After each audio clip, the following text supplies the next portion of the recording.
What's up, guys? Heatfireash here. I know it's been a little bit since I made a video, but I've been pretty sick, and so this is the first video I've had in a while, but I wanted to make it on Incineroar, which is one of the most highly anticipated Pokemon to come out recently that we can finally use now that we are in Season 3 of Ranked Online Battles. So, with Season 3, you're able to use a bunch of new Pokemon that we previously did not have access to, Incineroar being one of them, and probably the one everyone's sort of afraid of or like worried about. But honestly, I just really want to use Incineroar. So first off, we're going to get into how do you get Incineroar. Incineroar is not available in the base Sword and Shield game. You cannot just catch it in the game. It's not available that way. You have to get it through using Pokemon Home. So you can get a free version of Pokemon Home. Otherwise, I think you have to pay like $17 a year or something. But it will let you transfer Pokemon from previous games on your 3DS over into Pokemon Home, and then certain Pokemon from Pokemon Home, like Incineroar, you're able to bring into Sword and Shield. So you kind of have to have a previous Incineroar from a different game before. Or if you know somebody that has one, you can just trade them. But for the average person, you just need to have it and then bring it into Pokemon Home and then transfer it into Sword and Shield. And with that, once you get it into Sword and Shield, you're going to have to breed it and get an egg from it. You cannot use Pokemon from previous games on online battles or in tournaments. You have to only use Pokemon that are bred and hatched inside Sword and Shield. So once you bring it in, go ahead, stick that in the daycare with your Ditto and get yourself an Incineroar. Okay guys, so now we're going to talk about how Incineroar can be used. Now, Incineroar has a lot of really good things going for it. And one of those things is that it has the Intimidate ability, as you can see. This happens to be its hidden ability as well, so make sure if you're getting an Incineroar from someone that it is Intimidate, because that's the ability you want. You don't want Blaze. Blaze is not good, but Intimidate. So it's obviously very similar to something like Arcanine, which has been something that's been on a lot of teams recently. You've seen people running Arcanine coming in with that Intimidate and then being just a really strong supportive Pokemon that can also deal out damage. Incineroar kind of does what Arcanine does, but better for several reasons. But make sure it's Intimidate. Let's go ahead and go over the stats here quickly. And we can come down here and we can see a 95 base HP stat on Incineroar. That is really high. That's very strong. We also see 115 attack, which is decent. Just to like compare, Dragapult has 120 attack, and we all know how strong Dragapult can be. So Incineroar is just barely under a Dragapult as far as attack value goes. So very strong, very strong. Then we're looking at defenses here. We got 90 defense and 90 special defense. That compared with the 95 HP makes Incineroar extremely bulky. Without any investment already, it's going to be pretty hard to deal with.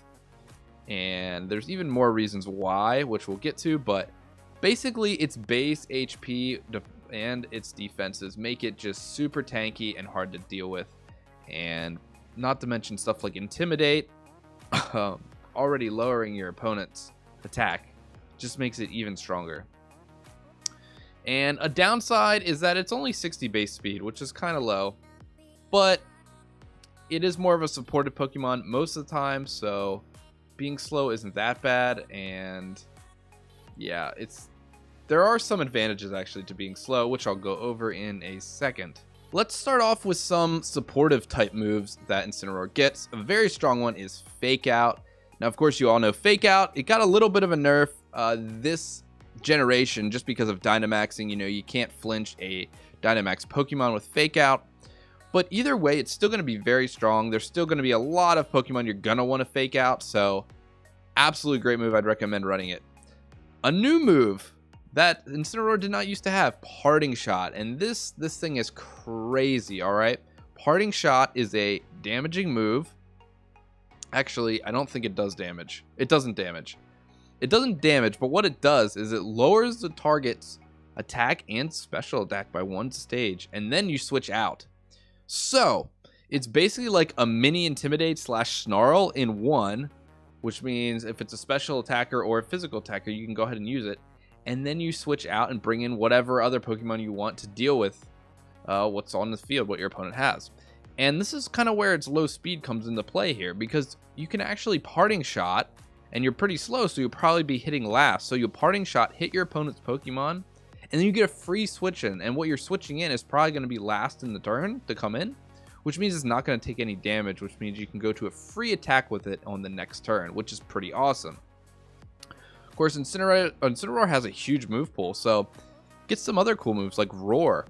Roar obviously being pretty good right now against stuff like Trick Room. We've even seen Dragon Tail come up on Duraludon, and Roar's basically the same thing as Dragon Tail, although it doesn't deal damage, but it does, you know, make the Pokemon switch out, as you can see here. And it's not Dragon type, so you can use it on Fairy type, so it's definitely a decent move. It also gets access to Snarl, just like Arcanine. If you've seen Arcanine just sit there and spam Snarls before, it can be very annoying. You know, Incineroar gets access to it. Obviously, Incineroar not being a special attacker, but if you're using Snarl, you're not really looking to deal much damage. You're just looking to lower that special attack. So it gets access to that. But there are some other cool moves that are pretty interesting that you can see with Incineroar, and Taunt being one of them. It's a slow taunt, but it is something you can use to stop Trick Room again if you don't want to go for Roar. So if you're looking for even more support, you can go with Taunt on Incineroar as another option. Now, Incineroar has decent attack, like I said, a 115 attack, and honestly, his move pool is pretty crazy. So for stab moves, Flare Blitz is going to be normally what you're going to go for. Obviously, 120 power is crazy. You do have to worry about that recoil, though, because it can add up in damage. But if you're hitting with a 120 base power move, you're dealing a ton of damage. It also gets Darkest Lariat, which was actually used to be its signature move, but it's just a powerful stab move, 85 power. And if you're looking for a dark move on your team, which can be pretty good against stuff like Dragapult, Darkest Lariat's very good. It's definitely a good option to go for. Now, he also gets Close Combat, which is a pretty awesome fighting move, very strong. So if you're looking for it to deal with something like I don't know, Tyranitar or something like that, throw a Close Combat on here, you're good to go. It also actually gets access to Drain Punch, so you could actually use this as a little bit of a recovery move if you wanted, which is pretty cool. And then of course it gets Earthquake, which, why does it get Earthquake? I don't know, but it does. I actually think it might be viable to run a full damage Incineroar if you wanted. You could put like a Life Orb on this, go for a Dynamax. It gets so many powerful moves. Honestly, there's a lot to look at here. It even gets an Iron Head, Leech Life. So I honestly think there might be a way to run Incineroar as full damage. We've seen a couple Arcanines do that with like Choice Band and stuff. I wouldn't be surprised if we see some Incineroar show up that are just based on damage. I really could see that. Okay, now to go over some of the items that you'll probably see on Incineroar and that I would recommend. Citrus Berry is a really solid one. It's going to be a good amount of recovery for Incineroar, and then the fact that it's going off when you're at half HP is going to be really easy to get off. And like I said, Incineroar doesn't really have access to any kind of recovery, except for like Drain Punch, which probably isn't going to be super... You're probably not going to see it that often, to be honest. Citrus Berry is just a great item to run. Get a little bit of recovery, keep him healthy, and keep him in the game longer. Something else you could run is something like an Algov Berry, which is a pinch berry, so you get down to 33%, or you get down to a quarter health and you gain 33% back. Obviously, this took a little bit of a nerf with Gen 8 this season, but it's still a very strong berry, and if you're already using a citrus on something else, Algov is going to be a good option. Something else you might see is Assault Vest. He does get a good move pool and stuff like Fake Out and Parting Shot. So Assault Vest is going to be another good option for Incineroar to use. And that's probably all you're really going to see in Incineroar, just those options.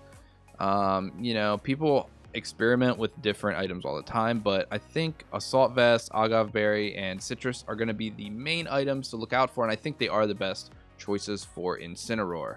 Okay, and here is my personal build that I came up for Incineroar. Obviously, there's a million different ways to play Incineroar, and it is the first day in the season, the first day it's legal. So we're going to be seeing all kinds of different builds. This is just what I came up with on the fly, so if you guys do want to check it out or use it, I'm going to have a link to this paste down in the description, so you can use that on your teams in Showdown, however you want to use it if you want to check it out. And let me know if you enjoyed it in the comments, if you like this build, or maybe there's a different build of Incineroar that you guys really like that's been going well for you. But this is going to be an Assault Vest build. I like Assault Vest just because, like I said, he already has pretty good special defense, and then Assault Vest boosting the special defense just makes him super strong, super tanky, hard to kill. So I want to try that. First, we are going to go with Fake Out as the first move, obviously being very strong, getting that flinch. Good amount of support there. Flare Blitz and Darkest Lariat are going to be our two moves that we use for our stab, fire, and dark moves. We're going to be able to deal a lot of damage with both of those, especially Flare Blitz at 120 base power. It's going to be just dealing major damage. And then lastly, U-Turn, which is going to deal a little bit of chip damage for us. And then we're going to be able to bring in a free switch of a Pokemon, whatever we want, for the time, which is going to be awesome just to let us pivot and then get extra use out of that Intimidate. You know, being able to switch Incineroar in and out. So that's going to be awesome. For the stats here, we are going with a max HP because I want Incineroar to be as tanky as possible. And we're going with 100 attack, which is kind of what I had left over. Like I said, his attack's pretty good anyway, so we really want him to be as tanky as possible. And even with max attack, it's still going to be hard to deal a ton of damage to the really bulky. Like, we're not really going to be one-shotting anything, even with max attack, anything that's bulky anyway. So 100 attack is just going to be nice there. 60 defense. This is going to let us live a max quake from an extra drill if it's not like life orbed or anything. So a little bit of extra defensive bulk there, which is awesome. It just shows you how tanky Incineroar is. Of course, a lot of extra drills do run life orb, so you're going to have to be careful, needless to say. But it at least is an option with that extra defensive bulk. Plus, it's going to help us against other things we're dealing with too that are physical. And for special defense, we're throwing on 84 here. And I just wanted a lot of extra special defensive bulk because we are going to be running that Assault Vest. And I'm sure there's going to be a lot of stuff like Melodic, as Melodic's a really good counter. Also Gastrodon, stuff like that. We're going to be able to tank way better now that we have this extra special defense and the Assault Vest. So that's kind of why I went with this. And just to give you an idea of how tanky we are, Togekiss with max Airstream, like a modest max attack, Togekiss is going to be a 3-hit KO with max Airstream on us. So, you know, if they want to waste their entire Dynamax on just taking care of one Incineroar, I mean, go ahead, I guess. But that's just how tanky we are. And then lastly, 12 speed. Like I said, he's pretty slow, but basically this just lets me outspeed other Incineroars that are only going to have 4 speed EVs. So we're going to be 1 speed higher than them. That'll let us get our Fake Out off first, which could be useful in some situations. But like I said, Incineroar is not that fast, so I don't want to put a ton of speed into Incineroar. Alright guys, thanks so much for watching this video on Incineroar. Hopefully you learned a little bit about this Pokemon and why it's so strong. And honestly, let me know down in the comments like how you guys are planning on using Incineroar, or maybe you hate Incineroar and you don't want to see it and you'd rather not use it. I don't know. Just let me know in the comments what you guys think of Incineroar. Honestly, I'm really excited to play with it, and I'm looking forward to trying out a whole bunch of different versions. And honestly, the first team I am currently building right now, actually for Season 3, is a team with Incineroar on it. So you can look forward to some videos in the future, some battle videos with that team featuring Incineroar. But that is going to be the end of this video, guys. Thanks so much for watching. I really do appreciate it. And hit that like button if you did enjoy the video, and subscribe so you can see more videos. And I'll catch y'all in the next one.